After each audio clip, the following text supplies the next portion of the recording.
Okay, July 7th. First Chronicles 4 5 through 5:17. And Asher, the father of Toka, had two wives, Helah and Nara. Nara bore him Hazum, Hephar, Tilmai, and Hahastari. These were the sons of Nara. The sons of Health were Zerath, Zorath, and Ethan. And Koaz begot Anan, Zobeth, and the families of Arthur, the son of Haram. Now Jabez was more honorable than his brothers, and his mother called his name Jabez, saying, Because I bore him in pain. And Jabez called on God of Israel, saying, Oh, that you would bless me indeed, and enlarge my territory, that your hand would be with me, and that you would keep me from evil, that I may not cause pain. So God granted him what he had requested. Chelub, his brother, the brother of Shula, begot Mear, who was the father of Eston, and Eston begot Beth Rama, Pezeh, and Tinah, the father of Irnash. These were the men of Rechah. The sons of Kenaz were Othniel and Syria. The sons of Othniel were Hathah and Meantiah, who begot Ophrah. Sia begot Joab, the father of Haramashim, for they were craftsmen. The son of Caleb, the son of Jeremoth, was Eru, Elah, and Nahum. And the son of Elam was Kezah. The sons of Jelah were Ziph, Zelaph, Tiri, and Asherel. The sons of Ezah were Jether, Midah, Ipher, and Jolan. The Medes and Mered's wife bore Miriam, Shalami, and Sabbath, the father of Ishtamah, his wife Judadiah, bore Jared, the father of Gedor, Heber, the father of Sokah, and Jerkathar, the father of Zonah. And these were the sons of Bitha, the daughter of Pharaoh, whom Mered took. The sons of Herod's wife, the sister of Nahum, were the fathers of Keilah, the Carmite, and Estemah, the Macherite. The sons of Shimon were Ammon, Rena, Ben Hanan, and Talon. The sons of Isham were Zoeth and Ben Zoeth.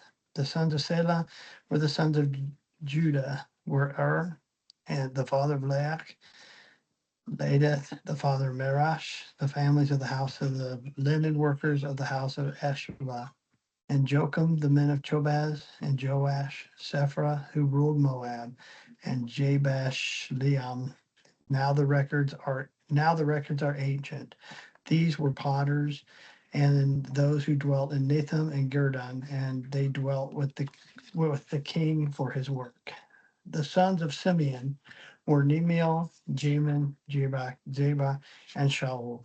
Shalamon his son, Misabad his son, Misamah his son, and the sons of Misha were Hamal his son, Zakar his son, Shimei his son. Shimei had 16 sons and 6 daughters, but his brothers did not have many children, nor did any of their families multiply as much as the children of Judah. They dwelt in Beersheba, Molah, Hazar, Shaul, Bithamam, Ezra, Tolad, Bethul, Hormath, Ziklag, Ben Maraka, Hazar, Shumen, Beth Berea, and Sharomayim. These were the cities until the reign of David, and their villages were Ethram, Elan, Rimmon, Tika, Token, and Ashan, 5 cities, and all the villages that were around these cities as far as Baal. These were the dwelling places they maintained their genealogy. Mishbab, Jalam, and Joash, the son of Adlamash, Joel, and Jehu, the son of Jobasha, the son of Sirah, the son of Asel, Eliani, Jacob, Josiah, Asa, Adil, Jesumel, and Benaniah, Ziza, the son of Siphi, the son of Elon, the son of Judadiah, the son of Shimron, the son of Shelemiah. These mentioned by name were leaders in their families, and their fathers' houses increased greatly. And they went to the entrance of Gedor as far as the east valley to seek pastures for their flock. And they found rich, good pasture, and the land was broad, quiet, and peaceful for some Hamites formerly lived there. The record These recorded by the name of the days of Hezekiah, king of Judah, and they attacked their tents and the Mennonites who were found there, and utterly destroyed them, as it is to this day. So they dwelt in their place, because there was pasture for their flocks there.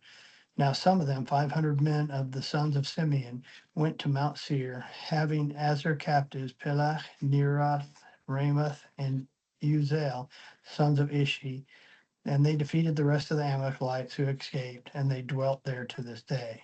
Now the sons of Reuben, the firstborn of Israel, he was indeed the firstborn, but because he had defiled his father's bed, his birthright was given to the sons of Joseph, the son of Israel, so that the genealogy is not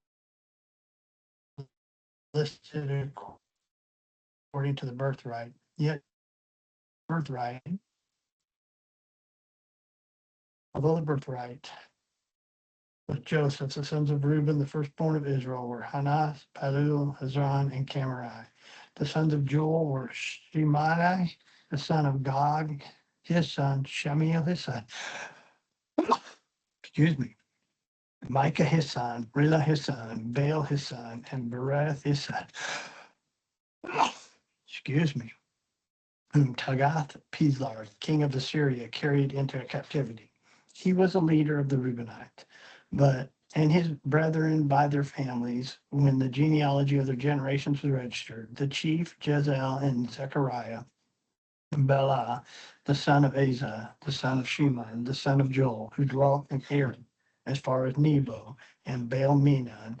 Eastward they settled as far as the entrance of the wilderness this side of the river Euphrates, because their cattle had multiplied in the land of Gilead.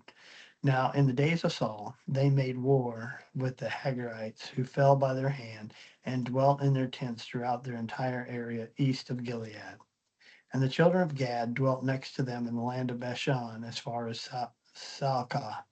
Joel was the chief, Shaphan the next, then Janiah and Saphat in Bashan, and their brethren of their father's house, Michael, Mesullam, Sheba, Jorach, Jokan, Zia, and Eber, seven in all.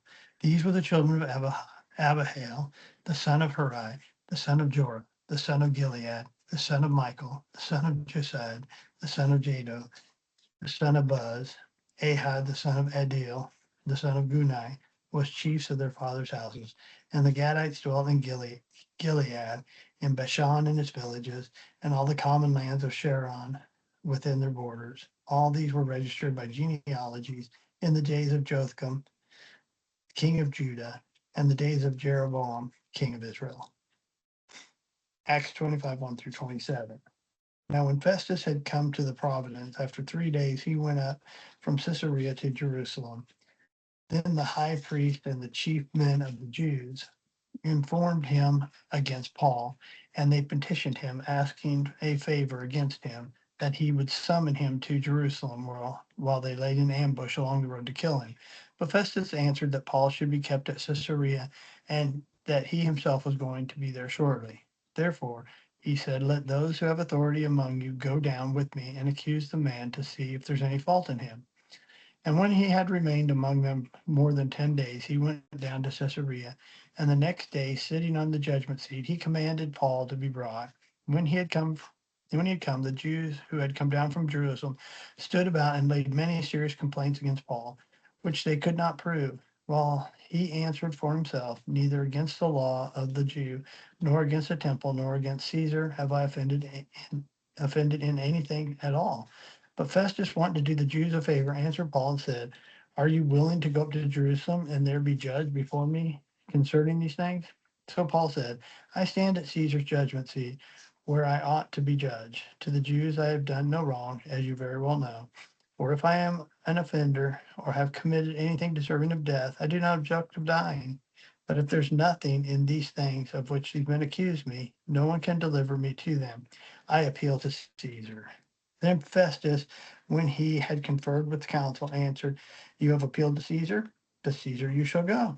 And after some days, King Agrippa and Bernice came to Caesarea to greet Festus. And when they had been there many days, Festus laid Paul's case before the king, saying, "There is a certain man left a prisoner by Felix, about whom the chief priests and the elders of the Jews informed me when I was in Jerusalem, asking for judgment against him.